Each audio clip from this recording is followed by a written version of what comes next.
살면서 이런 경험을 해본 적이 있나요? 대화 중에 혹은 모임에서 상대방이 나를 만만하게 보는 듯한 느낌을 받은 적 말입니다. 가족 모임이나 직장에서 혹은 친구들 사이에서 나를 얕잡아보는 태도와 눈빛을 마주했을 때 당황스럽고 억울했던 순간들 말이죠. 이런 상황에서 어떻게 대처해야 할지 몰라 그냥 넘겼던 기억이 떠오르신다면 오늘은 그 답을 찾아보는 시간을 가져보겠습니다. 사람들이 누군가를 만만하게 보는 이유는 무엇일까요? 이는 인간의 기본적인 심리에서 비롯됩니다. 사람들은 무의식적으로 우월감을 느끼고 싶어하며 자신이 더 강하고 나은 위치에 있다고 믿고 싶어합니다. 이런 본능은 자신을 보호하고 안전하다고 느끼게 만드는 역할을 합니다. 하지만 이러한 행동이 타인을 상처 입히고 존중하지 않는 결과를 초래한다면 이는 분명히 잘못된 것입니다. 그렇다면 상대가 더 이상 나를 만만하게 보지 않도록 하기 위해 우리는 어떤 방법을 사용할 수 있을까요? 여기서는 몇 가지 실질적인 사례를 통해 이를 설명해 보겠습니다. 우선 상대방의 요구에 대해 단호하게 이번에는 어렵겠다 고 말하는 것이 중요합니다.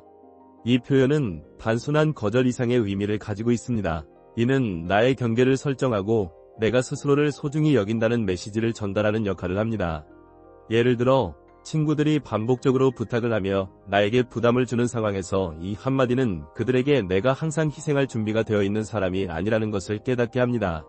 이렇게 하면 상대방은 다음부터 무리한 부탁을 하지 않게 되고 관계의 균형도 맞추게 됩니다. 또 다른 방법으로는 그건 아닌 것 같아 라는 표현을 사용하는 것입니다. 이는 자신의 의견을 명확히 드러내고 내가 중요한 존재임을 주장하는 행동입니다.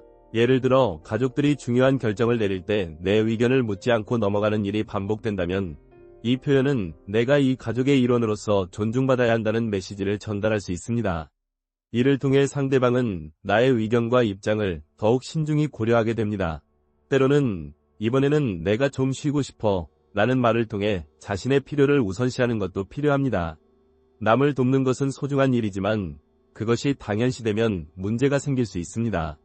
자신에게 휴식과 개인적인 시간을 허락하는 것은 자존감을 높이고 타인에게도 나의 시간을 존중하도록 만드는 효과를 가져옵니다. 또한 낯선 사람이나 권위적인 환경에서 제가 생각한 대로 해주세요 라는 표현으로 자신의 권리를 지키는 것이 중요합니다. 이는 내 의견과 요구를 명확히 전달하며 상대방에게 쉽게 보이지 않게 만드는 강력한 메시지가 됩니다. 이를 통해 상대방은 나를 존중하고 신뢰하게 됩니다. 마지막으로 불편함을 느낄 때 좀 불편한데 라고 솔직히 표현하는 것도 좋은 방법입니다. 감정을 억누르고 참기만 하면 상대방은 그 행동이 허용된 것처럼 여기게 됩니다. 그러나 내 감정을 분명히 드러내면 상대방도 나를 존중해야 한다는 메시지를 받게 됩니다. 이러한 방법들은 모두 우리가 스스로의 가치를 높이고 타인에게 존중받기 위한 실질적인 도구들입니다. 중요한 것은 자신의 입장을 명확히 하고 타인의 기대에 무조건 맞추지 않는 것입니다. 이를 통해 우리는 더 건강하고 균형 잡힌 인간관계를 형성할 수 있을 것입니다. 사람들이 타인을 만만하게 보는 심리에는 또 다른 중요한 요소가 있습니다. 바로 반복적인 행동과 일관된 태도입니다. 우리가 특정 방식으로 행동하거나 반응하는 것이 지속되면 사람들은 그것을 하나의 패턴으로 인식합니다. 예를 들어 누군가가 항상 부탁을 들어주고 자신의 의견을 드러내지 않으며 갈등을 피하려는 태도를 보인다면 주변 사람들은 자연스럽게 그 사람을 만만하게 여길 가능성이 높아집니다. 이는 단순히 상대방의 잘못만이 아니라 우리가 무의식적으로 보내는 신호와도 관련이 있습니다. 이런 상황에서 중요한 것은 우리의 태도를 조금씩 바꾸는 것입니다. 예를 들어 평소에 지나치게 배려심이 많아 모든 일을 도맡아 하던 사람이 있다면 그 사람은 주변에서 항상 도와주는 사람으로 인식될 것입니다. 하지만 어느 날부터라도 작은 변화가 시작된다면 그 인식은 점차 달라질 수 있습니다.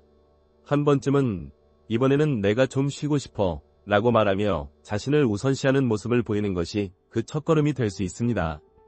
또한 중요한 것은 우리의 언어와 표현 방식입니다. 사람들은 말 속에 담긴 메시지를 통해 상대방의 태도를 파악합니다. 예를 들어 그건 아닌 것 같아 라는 단순한 표현도 상황에 따라 강력한 힘을 가질 수 있습니다. 이는 단순히 반대 의견을 제시하는 것이 아니라 내가 이 상황에서 내 입장을 분명히 하고 있다는 신호를 보내는 것입니다.